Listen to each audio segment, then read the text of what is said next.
पढ़ते तो है नहीं, ऐसे देखते हैं मूवी की तरह। अरे मूवी थोड़ी है ये, तुम्हें ऑनलाइन ही पढ़ना था तो वहीं पढ़ लेते ना, ऑनलाइन से सिलेक्शन थोड़ी हो रहे हैं भाई साहब। 15 जुलाई 2015 को स्किल इंडिया मिशन की शुरुआत प्रधानमंत्री ने विश्व युवा कौशल दिवस के अवसर पर की थी। अगर जो बात हमारे घर घर में गूंजती है वो सरकार के कानों तक क्यों नहीं पहुंचती है?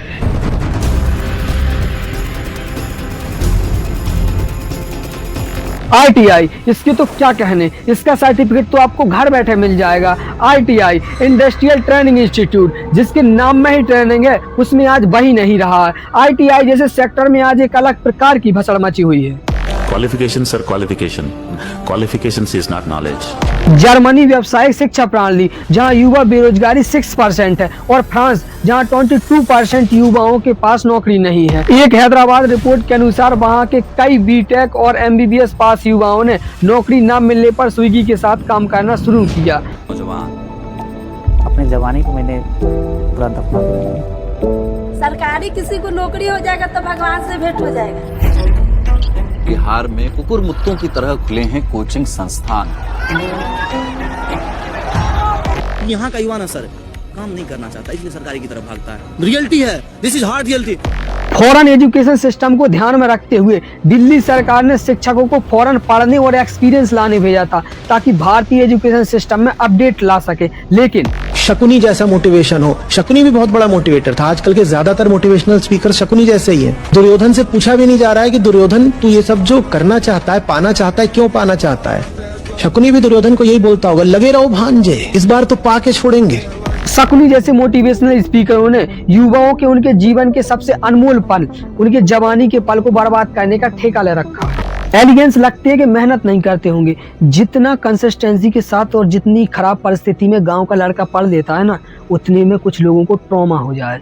बहुत कम होता है राज भाई कि रिक्शा चलाने वाले का बेटा कलेक्टर बना, मजदूर का बेटा ये बना। अपॉर्चुनिटी नहीं दी जाती लोगों को। अगर दी जाए ना सर, तो मैं आपको छाती ठोक के बोलता हूँ, ऐसा टैलेंट है इस देश के गाँव में स्पेसिफिकली कि आप तुलना नहीं कर सकते, आप सोच नहीं सकते। भारत आज भी गाँव में है। आज हम skill India, IIT, make in India और स्टार्टअप इंडिया आदि टॉपिक्स को आपके सामने रखने वाले हैं। मैं हर सेक्शन के लिए प्रमाणिक डाटा, सरकारी रिपोर्ट्स और केस स्टडीज शामिल करूंगा, और मेरा मकसद कंट्रोवर्सी पैदा करना नहीं है, ना ही जनता में सनसनी फैलाना। आप इस वीडियो को देखें या ना देखें, यह आपकी अपनी चॉइस है, लेकिन मैं वादा करता हूं, अगर आपने इस वीडियो को पूरा देख लिया तो आपको अपने खुद के कुछ ऐसे सवालों के जवाब और कुछ ऐसी जानकारी और डेटा मिलने वाला है, जिससे आप कुछ लोगों का मुंह बंद और किसी को मुंह तोड़ जवाब दे सकेंगे। तो बने रहिए।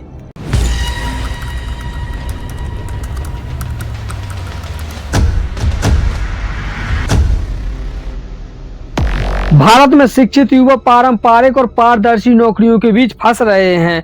विज्ञान, प्रौद्योगिकी और मैनेजमेंट में डिग्री हासिल करने वाले युवा आज ऑटो रिक्शा चला रहे हैं, फूड डिलीवरी कर रहे हैं और तो और किराने की दुकान चला रहे हैं। एक हैदराबाद रिपोर्ट के अनुसार वहां के कई बीटेक और MBBS पास युवाओं ने नौकरी न मिलने पर स्विगी के साथ काम करना शुरू किया। हमने डिग्री ली पर नौकरी नहीं मिली जैसे कथन आम है। हैदराबाद में रोजाना युवाओं को बाइक पर तेजी से ट्रैफिक में भागते, फूड डिलीवरी बैग पहने या राइड पुलिंग सेवाओं के लिए काम करते देखना आम बात है। भारत में प्रति वर्ष 1.5 मिलियन इंजीनियर स्नातक निकलते हैं, फिर भी उनमें से एक छोटी इकाई ही रोजगार प्राप्त कर पाती है। इंजीनियरिंग स्नातकों की रोजगार क्षमता 16% से ज्यादा है, जिनमें से केवल 45% ही उद्योग मानकों को पूरा करते हैं। इसके अलावा टीम लीज की एक रिपोर्ट के अनुसार इस वित्तीय वर्ष स्नातक होने वाले 15 लाख इंजीनियरों में से केवल 10% को ही रोजगार मिलने की उम्मीद है।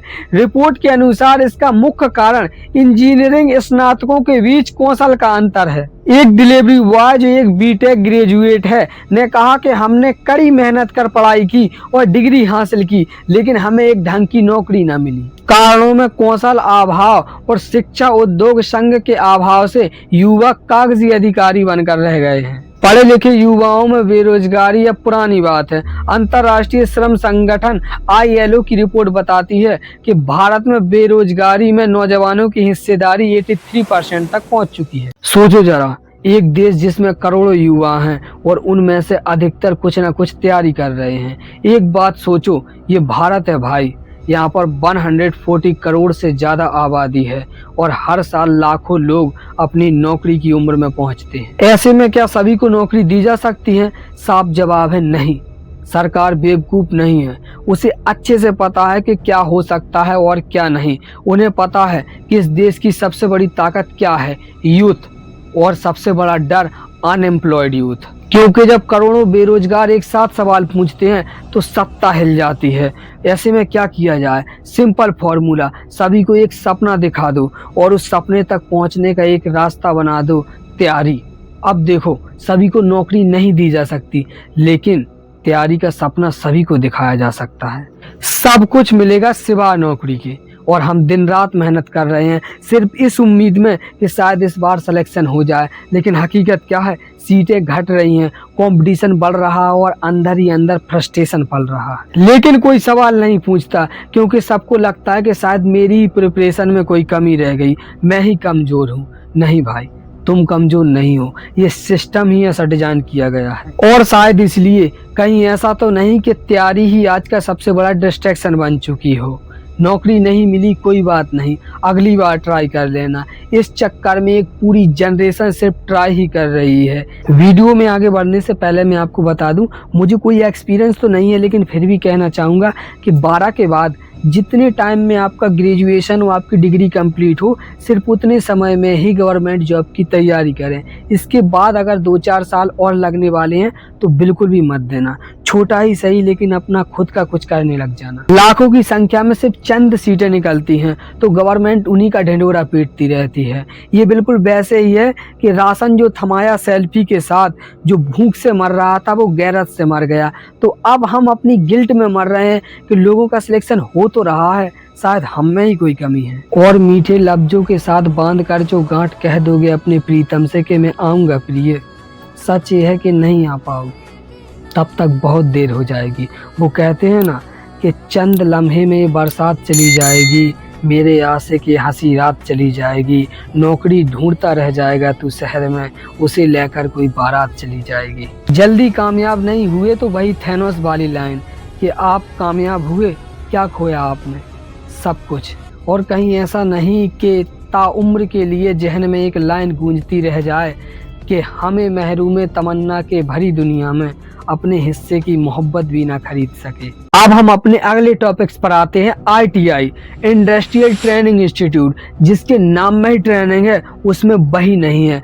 ITI जैसे सेक्टर में आज वर्तमान में एक अलग प्रकार की भसड़ मची हुई है। छात्रों को स्किल के लिए तैयार करने के अलावा और सब हो रहा है। वो संस्था जो जिस काम के लिए शुरू हुई थी आज वही भूल गई। अपने मार्ग से भटके इस संस्था में आज वर्तमान में कुछ भी हो रहा है। आइए आज हम इसकी तह तक जाकर देखते हैं। भारत की वोकेशनल इंडस्ट्री ITI पॉलिटेक्निक लंबे समय से विवादों में रहे हैं। इसके पाठाचार्य सदियों दशक पुराने हैं, जो वर्तमान के आधुनिक उद्योग से बिल्कुल भी मेल नहीं खाते। NITI आयोग की रिपोर्ट कहती है कि लगभग 25 लाख सीटों के बावजूद भी बहुत सी ITI संस्थाएं अभी भारत उपभोग्य है। शिक्षण संस्थान बहुत कम है, मशीनें बहुत पुरानी हो चुकी हैं और सिखाने वालों की संख्या बहुत कम है, जो एक बहुत बड़ा मुद्दा है। इसी रिपोर्ट के एक सर्वे में पता चलता है कि सरकार द्वारा संचालित ITI स्नातकों में से केवल 12% ही स्वरोजगार अपनाते हैं, जो दिखाता है कि प्रशिक्षण ने उन्हें आत्मनिर्भर बनाने में सफलता नहीं पाई। पुराने पाठ्यक्रम को हटाकर 16,000 घंटे से घटाकर 12,000 घंटे किए गए हैं। नए आधुनिक कोर्सेज जैसे ड्रोन, AI आदि जोड़े गए और लगभग 22 लाख छात्रों को ITI कंपनी पार्टनरशिप से जोड़ा गया है। 978 IIT केंद्रों में ड्यूल ट्रेनिंग सिस्टम भी शुरू हुई।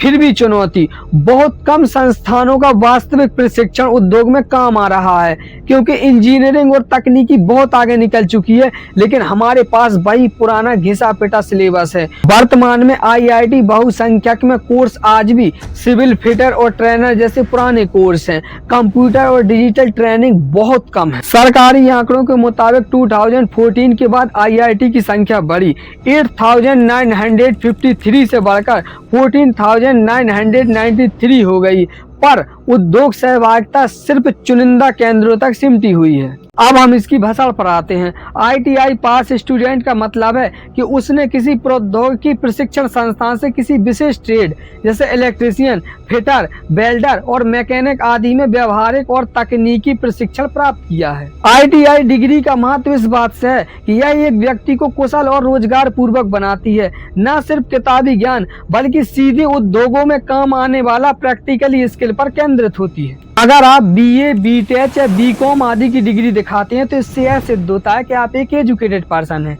लेकिन एक ITI पास छात्र ना एजुकेटेड ना एक्सपीरियंस बल्कि यह दोनों का संयोजन होता है। ITI पाठ्यक्रम एक संरचित शिक्षा प्रणाली का हिस्सा है। इसमें छात्रों को सैद्धांतिक ज्ञान के साथ साथ व्यवहारिक पहलुओं को भी पढ़ाया जाता है। ITI का मुख्य जोर हाथों हाथ प्रशिक्षण पर होता है, जहां छात्र वर्कशॉप में काम कर मशीनों पर अभ्यास करके और वास्तविक समस्याओं को हल करके सीखते हैं।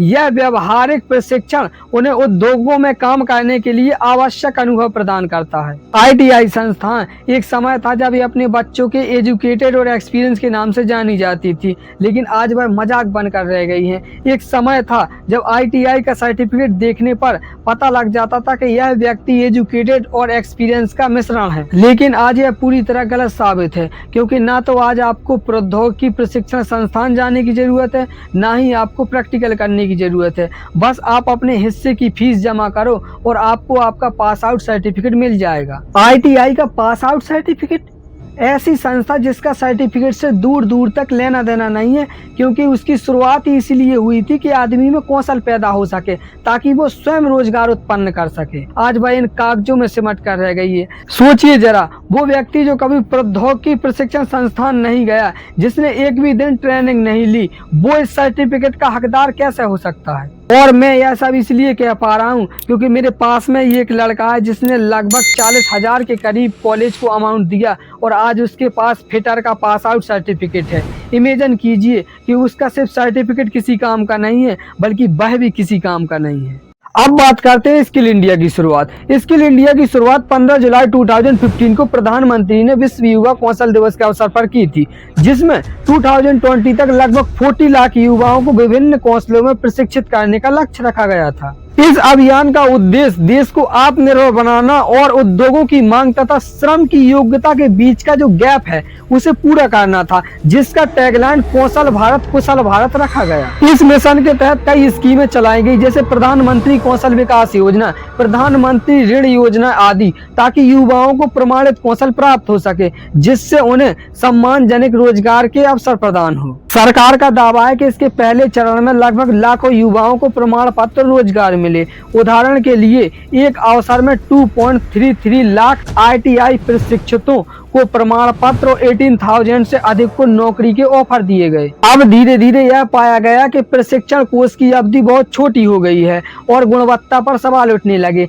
सरकारी आंकड़ों के अनुसार अब प्रशिक्षण का एक बड़ा हिस्सा 6 महीने से भी कम अवधि वाले शॉर्ट टर्म कोर्स में दिया जा रहा है। उदाहरण के लिए 2017 से 18 में औपचारिक प्रशिक्षण में 2 ईयर से लंबे कोर्स करने वालों की हिस्सेदारी 29% थी, जबकि 2023 से 24 में यह 14.09 रह गई, जबकि 6 महीने से कम कोर्स करने वालों की हिस्सेदारी 22% से बढ़कर 44% हो गई। और प्रधानमंत्री कौशल विकास योजना की रिपोर्ट में 15.4% प्लेसमेंट दिखाने के बावजूद तथ्य यह है कि वास्तव में रोजगार दर सिर्फ 22.2% थी। प्रधानमंत्री कौशल विकास योजना की विभिन्न फेज में प्लेसमेंट में गिरावट आई। जैसे प्रधानमंत्री कौशल विकास योजना 1.0 में 18.4% को नौकरी मिली, 2.0 में आंकड़ा बढ़कर 23.4% हो गया, जबकि 3.0 में आंकड़ा घटकर सिर्फ 10.1% रह गया। उपयुक्त बदलाव स्पष्ट करते हैं कि अधिकांश पाठ्यक्रम में प्रौद्योगिक मांग के अनुरूप है। प्रशिक्षण की गुणवत्ता और अवधि पर्याप्त न होने के कारण रोजगार दर नहीं बढ़ी। आज बेरोजगारी ने हमें चारों तरफ से जकड़ रखा है। पता है क्यों? क्योंकि हमने इसकी चैन को तोड़ दिया। हाँ, हम बिना मतलब के भाग पड़े शहरों की ओर अचानक नौकरियों के चक्कर में, और हमने इसका जो एक सर्कुलर सिस्टम था उसका नाश कर दिया। पहले के लोगों में बेरोजगारी ना होने का एक कारण यह भी था कि वो एक चैन में चलते थे। दादा के बाद पिता, पिता के बाद पुत्र, पुत्र के बाद उसका लड़का, खुद का श्रम, खुद का व्यवसाय। जैसे कुमार के पास मिट्टी का व्यवसाय था और वो मिट्टी से बनी सामग्रियों के उद्योग को संभालता था। बढ़ई कारपेंटर के पास फर्नीचर का काम, लोहार जो लोहे के कामों को संभालता था। ऐसे ही समाज में मल्टीपल वर्ग थे जिनके पास खुद का व्यवसाय था और वो उन व्यवसायों में माहिर थे और उनके बाद पीढ़ी दर पीढ़ी उस व्यवसाय को करते चली आ रही थी। लेकिन हमने बीच में अचानक से इस चैन को तोड़ दिया और हम भाग निकले गवर्नमेंट नौकरी के चक्कर में। और आज एक नई नौटंकी शुरू हो गई है, जनसंख्या का रोना। देखो, हम जनसंख्या का रोना धोना इसीलिए नहीं मचा सकते क्योंकि हम इसे ऐसे समझते हैं कि जनसंख्या बढ़ी तो उनसे रिलेटिव सामग्रियों की भी मांग बढ़ी। जैसे पहले जहां 4 लोगों को सामग्री पहुंचानी थी, आज वहीं पर 40 लोग हैं, यानी अब 40 लोगों को सामग्रियां पहुंचानी है, यानी हमें ज़्यादा उत्पाद करना होगा। तो उत्पाद के लिए हमें मजदूरों की ज़रूरत पड़ेगी और यही 40 लोग मजदूर के रूप में वहाँ काम कर सकते हैं, यानी ये खुद की पूर्ति के लिए काम कर रहे हैं। सरकार को इस पर ध्यान देना चाहिए। खान सर ने भी इस पर अपनी राय देते हुए कहा कि सरकार इसे फालतू जनरेशन के रूप में क्यों देख रही है। 140 करोड़ आदमी को जब आप जनसंख्या के तौर पे देखिएगा तो बहुत दिक्कत होगा।